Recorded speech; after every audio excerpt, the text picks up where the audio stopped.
നിങ്ങൾ IELTS എക്സാമിന് തയ്യാറെടുക്കുകയാണോ? IELTS listening നിങ്ങൾക്ക് ബുദ്ധിമുട്ടായി അനുഭവപ്പെടാറുണ്ടോ? Then you should definitely do IELTS listening practice because only practice can help you ace IELTS listening exam.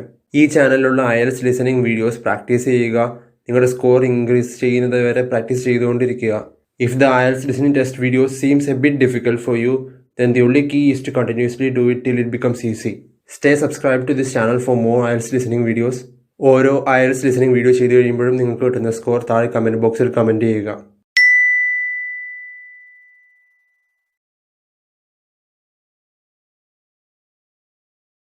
A campus radio station is going to be in action.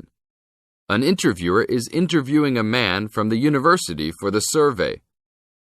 Listen to the conversation between them and circle the best answer from A, B, or C for questions 1 to 4. You now have some time to read questions 1 to 4.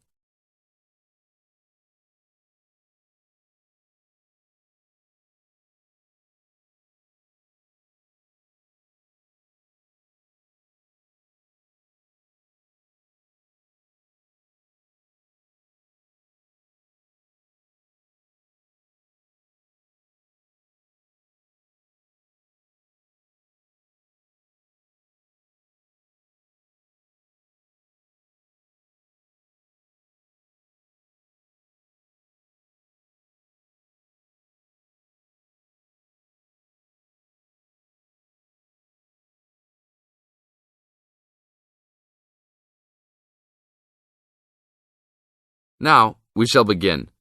You should answer the questions as you listen, because you will never hear the recording for the second time. Listen carefully and answer questions 1 to 4. Excuse me, I'm conducting a campus survey. Would you have time to answer a few questions? What's it all about? We're doing some market research for a new campus radio station starting in the next few months. That's okay. Sounds good. Great. I'll just work through this form with you. And if we could start with some personal background information? Sure. Right. If I could have your age, please. 26. Okay, good. And are you a student, teacher, or in another job? Well, I'm a tutor, but I'm also a postgraduate student, so I don't know what you might call me. What do you think? Okay, well, I'm more of a teacher, really. Fine. And would you mind if I asked about your salary, or I could leave it blank? No, that's okay. It's $20,000 a year. Thanks. Right. Now about your current listening habits. What would you say is your main reason for listening to radio? Well, I'm usually busy during the day at work, so I usually only listen to the radio at night. It helps me relax and unwind, even if I'm studying. Good. And how many hours a day on average do you listen to the radio? Well, not a lot really. I'd say just over an hour all told. Now you have some time to read questions 5 to 10.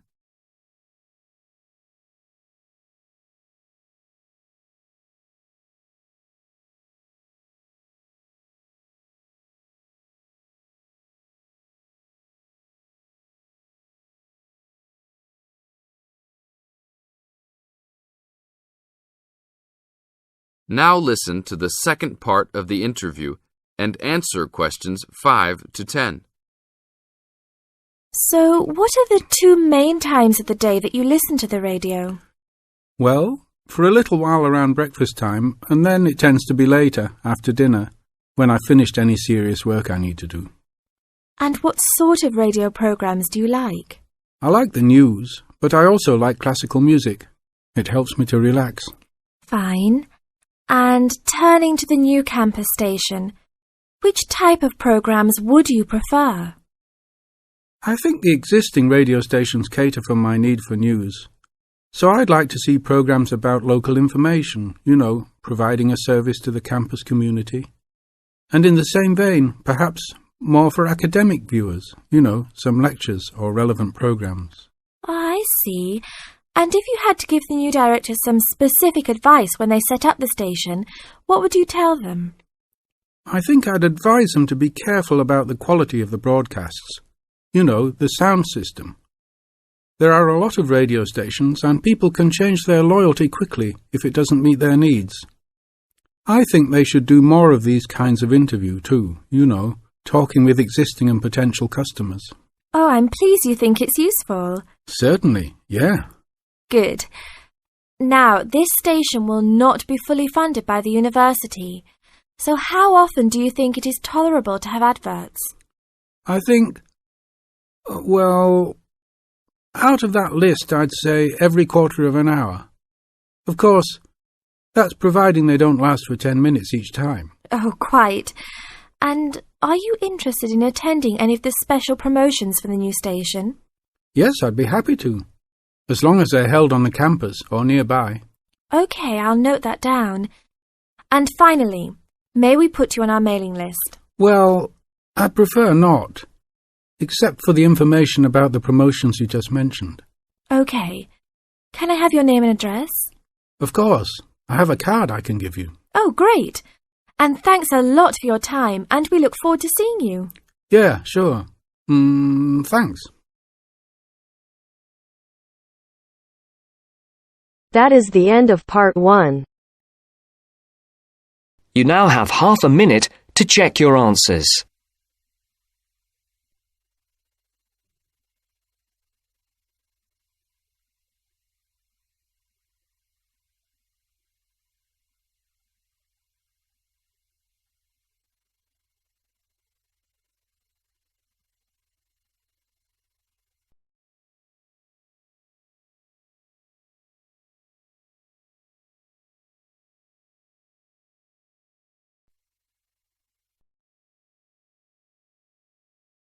Now turns to part 2. Part 2. You will hear a tour guide giving information about a shopping district. First, you have some time to look at questions 11 to 15.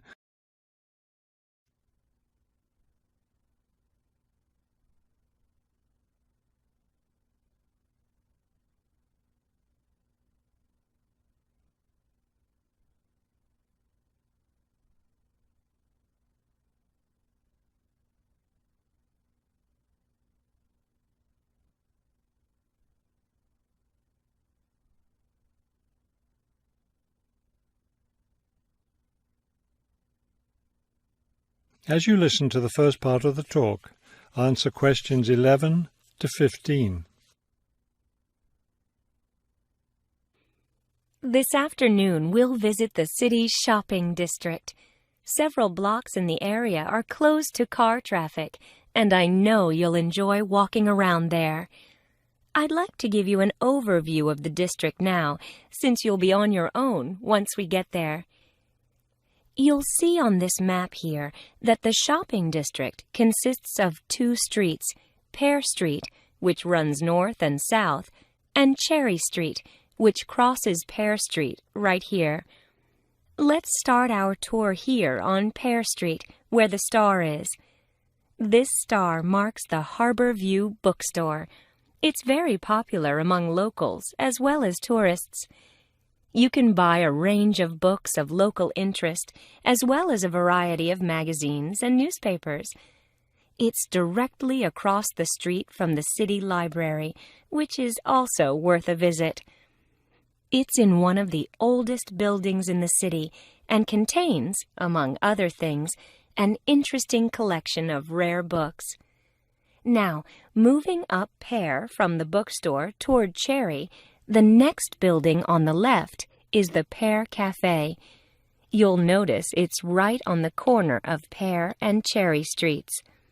It's a great place to relax while enjoying a delicious cup of coffee or tea. You can talk with friends or read quietly. They have a variety of books and magazines available. From the windows of the cafe, you can look right across Cherry Street for a lovely view of city gardens. It's a rather small garden, but it contains a variety of exotic plants and flowers. Let's leave the cafe and cross Pear Street. On the opposite corner, we're at Caldwell's clothing store, which you might also want to visit. They sell both men's and women's fashions from countries around the world. Continuing down Cherry Street, The next building on the right, after Caldwell's, is the souvenir shop. Stop in here to get maps and books about the local area, as well as T-shirts and postcards with pictures of the city. Now, we cross Cherry Street and we're at the Art Gallery, one building down from the corner. Here you can see, and of course purchase, many fine paintings and sculptures by local artists. Let's keep going down Cherry Street toward the harbor. On the left, right after the gallery, is Harbor Park. It's a lovely place, and it's certainly worth spending some time there. Before you hear the rest of the talk, you have some time to look at questions 16 to 20.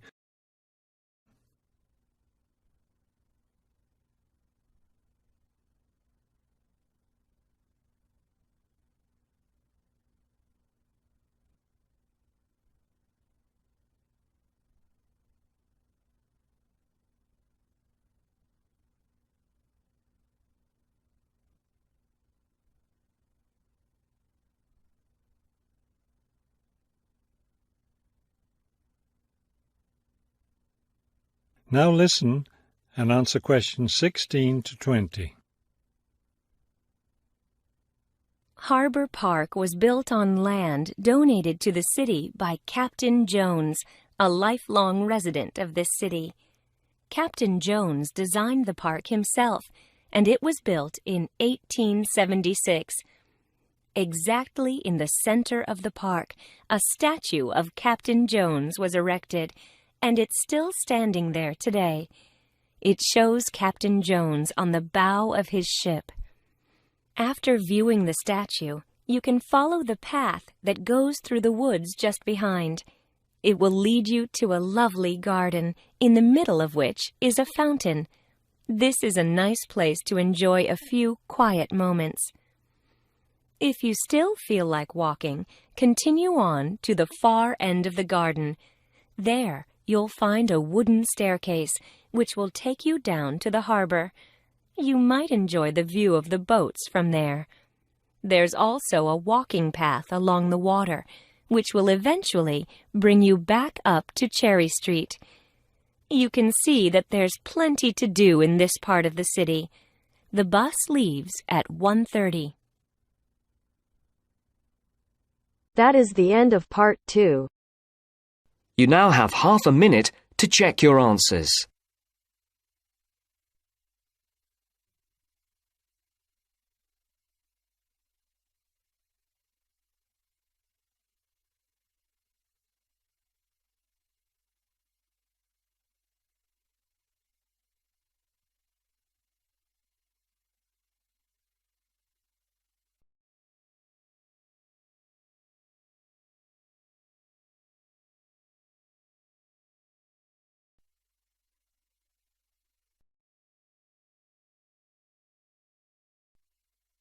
Now turns to part 3.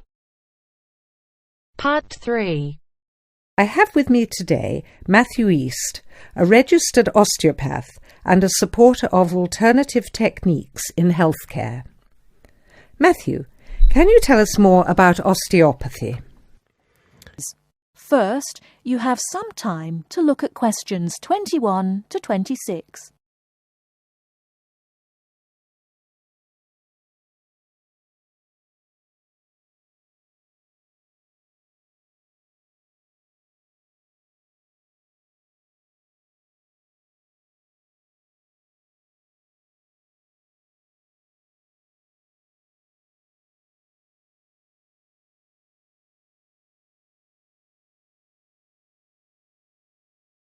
Now listen carefully and answer questions 21 to 26.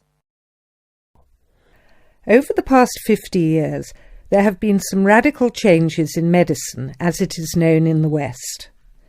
This is largely the result of vast improvements in technology, but also in the rising importance of alternative treatments.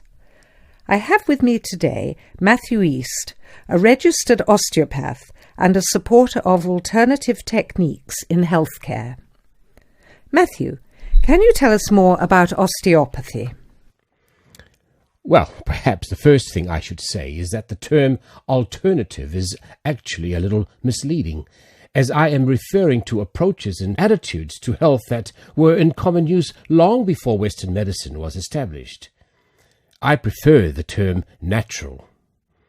Anyway, I'll begin by telling you a little about osteopathy.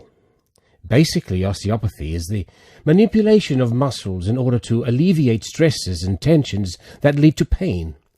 Now, unlike Western medicine, osteopathy considers the whole body, not just the affected area, and this is a very important principle of natural remedies. The whole body must be considered before a course of treatment can be decided upon. You see, the aim of therapies like osteopathy is not only to repair the body, but also to get the body treating itself. And this does not come from treating the symptoms. To give an example, I recently treated a 2-month-old baby who was screaming all day and was even worse at night. The couple had taken the baby to their doctor, but the only advice they were given was that the baby would grow out of it. However, the real problem stemmed from a difficult birth, which put pressure on the baby's neck. After 10 minutes of gentle manipulation, the pressure was released, and within 20 minutes the baby was quiet and calm for the first time. This was achieved without drugs or operations. Avoiding such invasive methods of treatment highlights another of the differences between Western medicine and a more natural approach. You see, Western medicine often uses surgery in order to find a solution to problems that could have been addressed with simple remedies. A medical approach that looks closely at how essential an operation is before it is performed would offer patients a considerably less stressful method of treatment, not to mention the financial savings. Natural remedies actually amount to about 10% of the cost of a Western course of treatment. Before you hear the rest of the talk, you have some time to look at questions 27 to 30.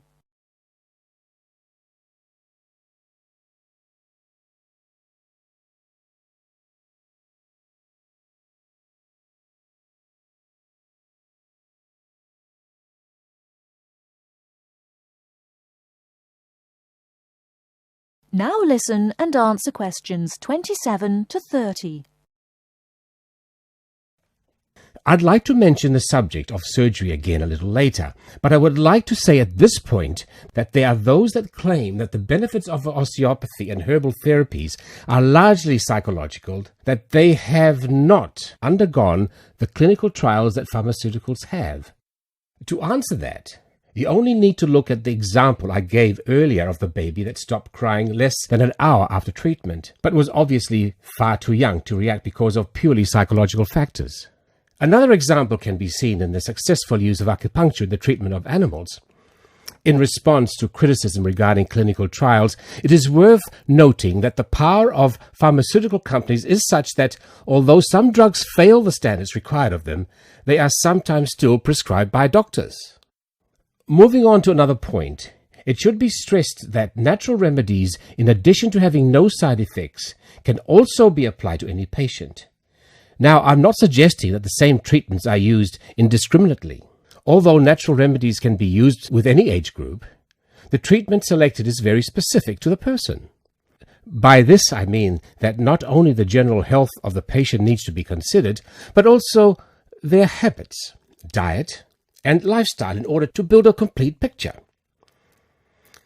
However, I am not suggesting that we should reject Western medicine entirely. In fact, there have been occasions when I have referred patients to their doctor, as I felt that in those cases it was the most suitable course of action.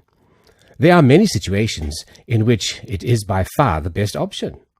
Take emergency surgery, for example. Obviously, more natural remedies do not provide the speed required in such cases. The best solution would therefore be an open-minded combination of the two forms. Well, thank you very much, Matthew. That was a very interesting insight into natural treatments. Next week we'll be inviting Dr. Moore. That's MOORE E, onto the programme to argue his case as a doctor. Until next week, then, goodbye.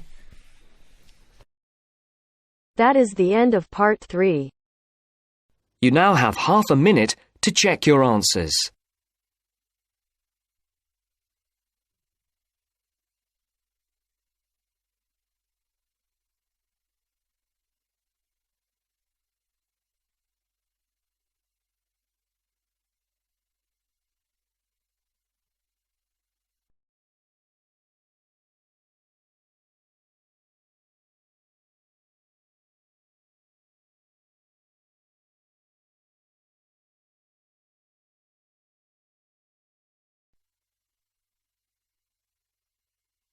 Now turns to part 4. Part 4. You're going to hear a lecture on some useful information for your travelling around Britain. Listen to the first part of the lecture and complete the notes below. First, you have some time to look at questions 31 to 40.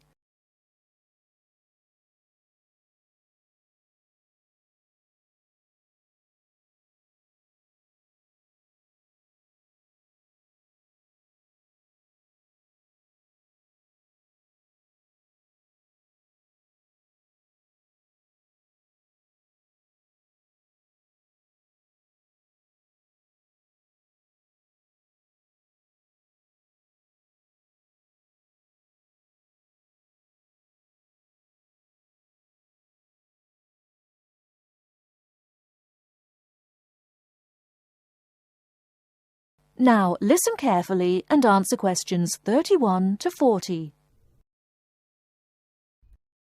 Good afternoon and welcome to the session on Britain. This afternoon I would like to provide some useful information for you about travelling around Britain.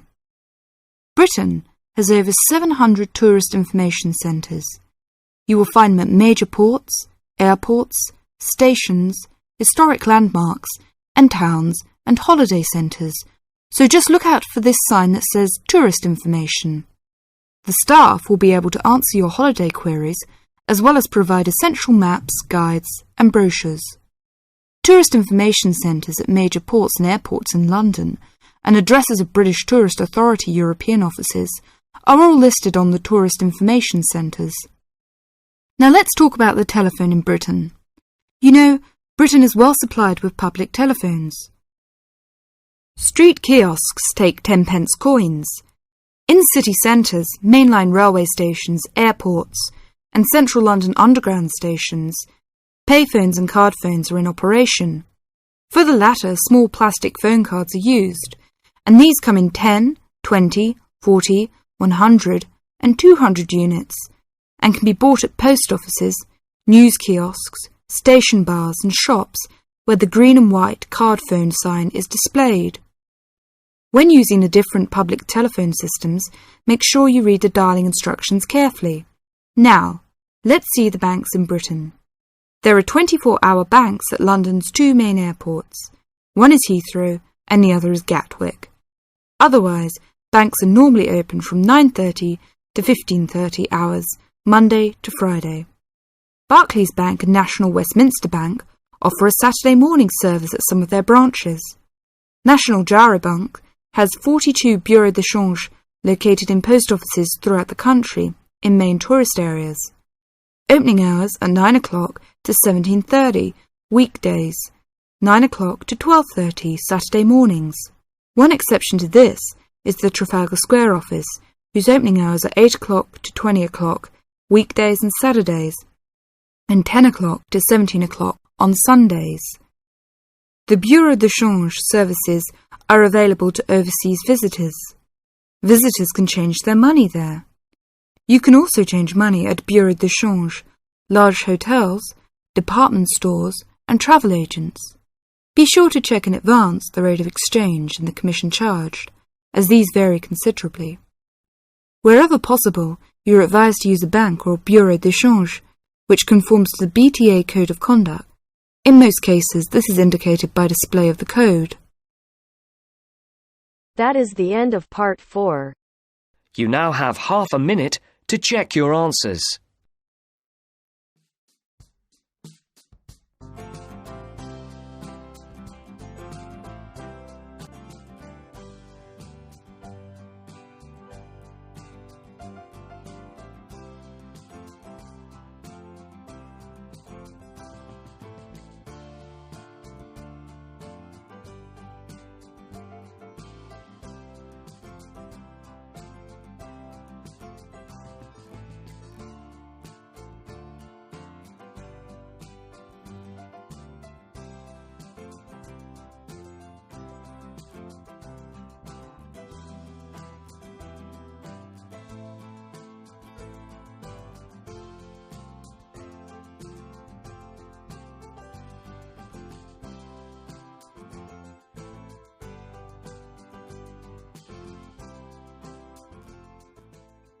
How was this IELTS listening video? ഇത് നിങ്ങൾക്ക് തീരെ ബുദ്ധിമുട്ടായി അനുഭവപ്പെട്ടുവെങ്കിൽ വീണ്ടും ചെയ്യുക. ഇത് എളുപ്പമാകുന്നത് വരെ നിങ്ങൾ ചെയ്തുകൊണ്ടേയിരിക്കുക. Remember that only practice can make you perfect in IELTS listening. Don't forget to share this video to others who are struggling with IELTS listening and help them.